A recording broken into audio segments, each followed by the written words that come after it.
Back in my early 20s, I went to an estate sale for a local, rich eccentric.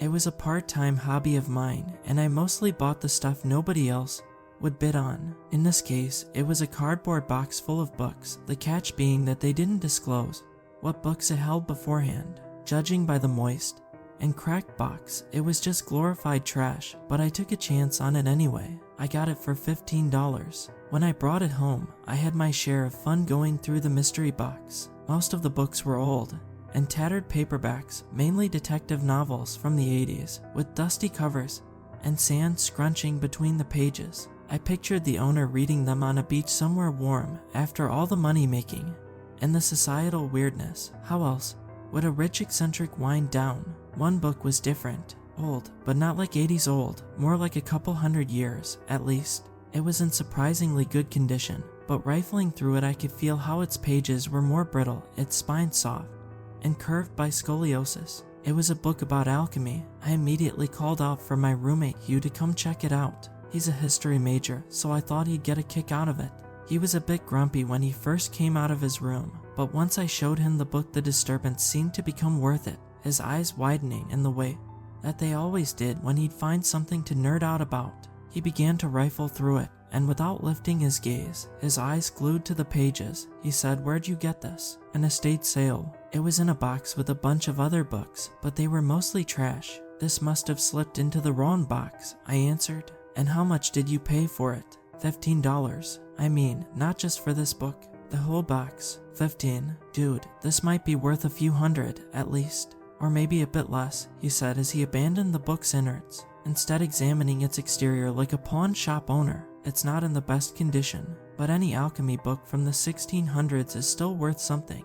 "Holy hell, that's great. Where should I sell it?" I asked him. I didn't care if it was a bit less than a few hundred. That's still an awful lot more than $15. He'd started to rifle through it again, a smirk erupting on his face. He held the spread up to me and said, "Or we could keep the book and manufacture gold." I grabbed the book from him and inspected it, and wouldn't you know it, there were a whole slew of instructions on how to make gold, and it didn't require a single metal to be melted either. "Yeah, right," I said as I skimmed over the pages. It was actually quite complicated. The process resembled something between baking, a chemical process, and a magical ritual. "You know, we could try it out," I told him as I looked over the list of ingredients, "and accidentally make mustard gas or something. You know that you can't just make gold out of thin air like that.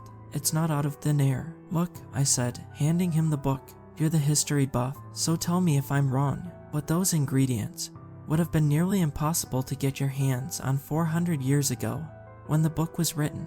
But now, I'm pretty sure I can find most of that on eBay in under 5 minutes. I mean, you're right, in a sense. It would have been hard, well, nearly impossible, to get all this stuff way back then. Trading and all that was different. But that doesn't mean it'll work, obviously. I don't know much about chemistry, but I really doubt that some weird leaves and the slime of a frog are a part of the chemical makeup of gold. And I knew that, of course, but it didn't belittle my intrigue. Someone wrote this down, so it must make something. It must have a reason. Yeah, maybe not gold, but something.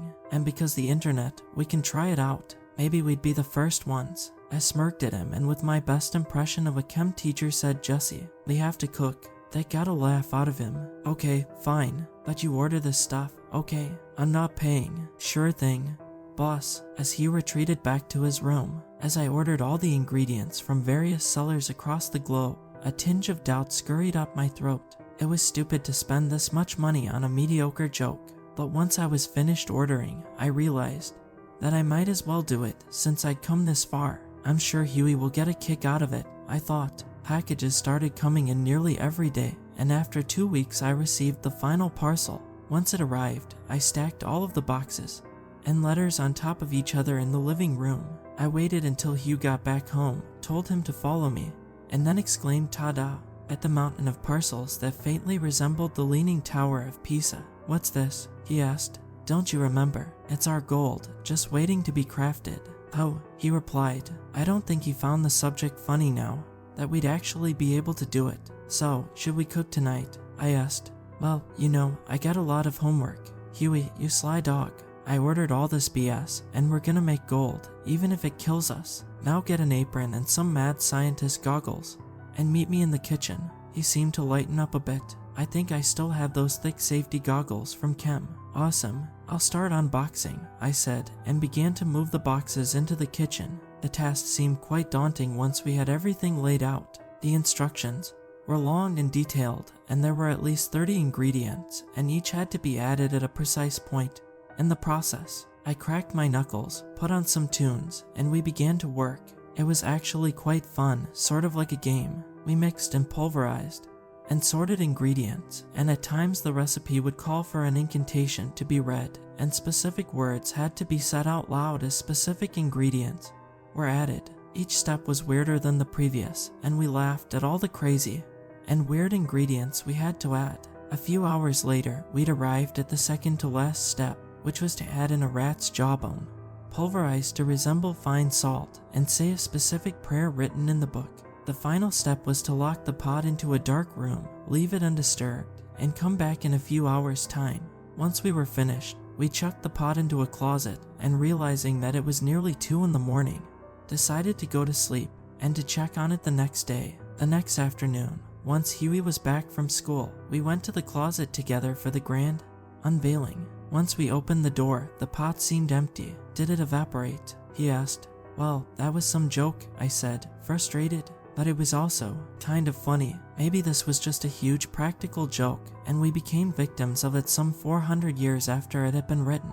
If so, bravo. But then, I saw something glimmer at the bottom. I picked up the pot and brought it into the light. Holy hell, Huey said. Holy hell indeed, I replied, and picked up one of the small nuggets at the bottom of the pot.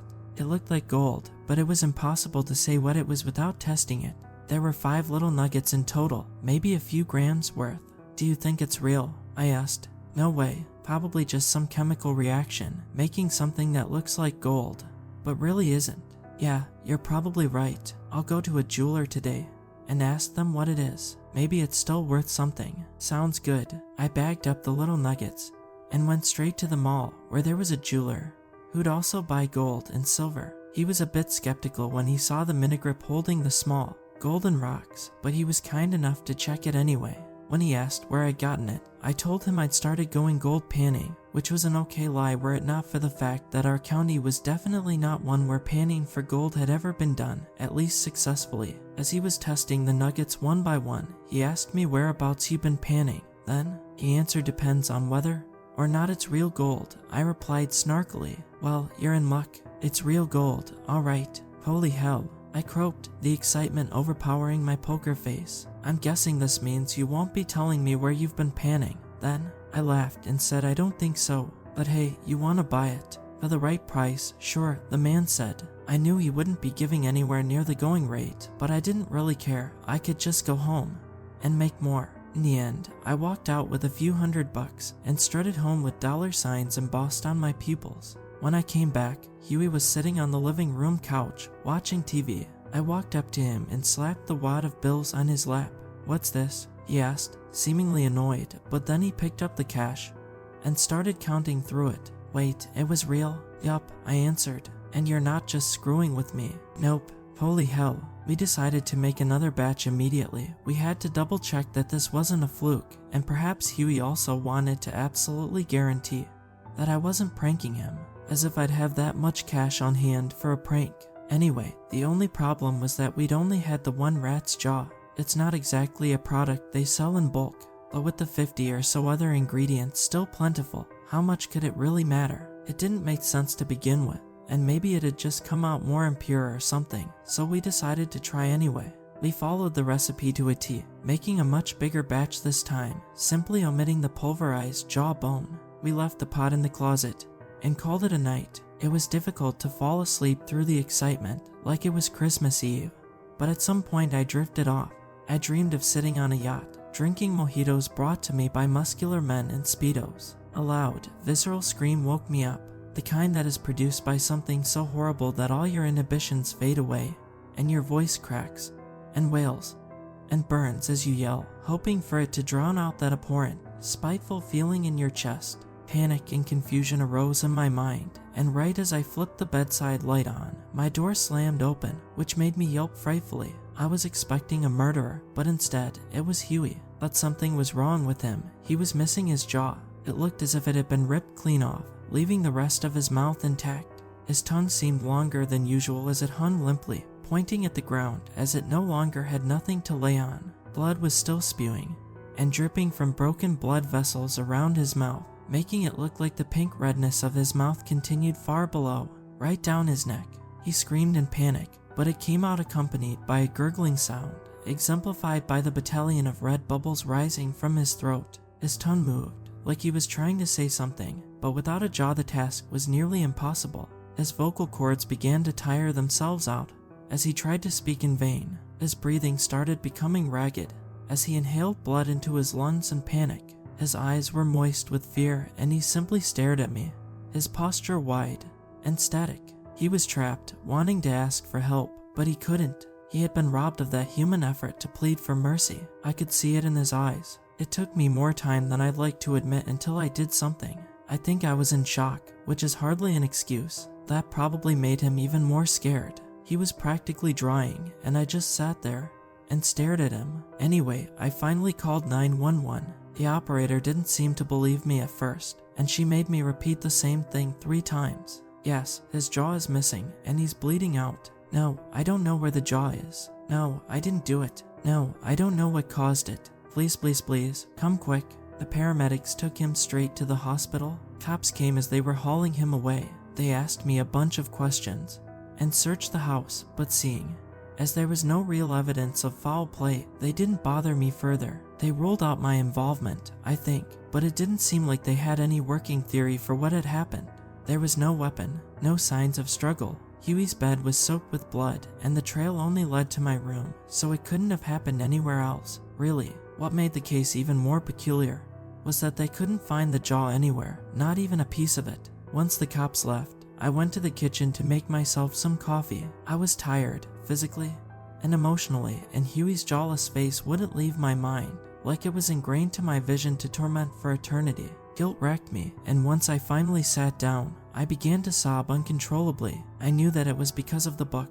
We'd been careless. I'd been careless. I shouldn't have gotten Hugh into this in the first place. The pot suddenly emerged into my mind. In all the horror, I'd forgotten all about it. The cops hadn't looked into the closet, so I had no idea what was in there. I jumped up and ran to it, hoping that maybe I'd find Huey's jaw. It would be hard to explain to the cops, but maybe then they'd have a chance at reattaching it.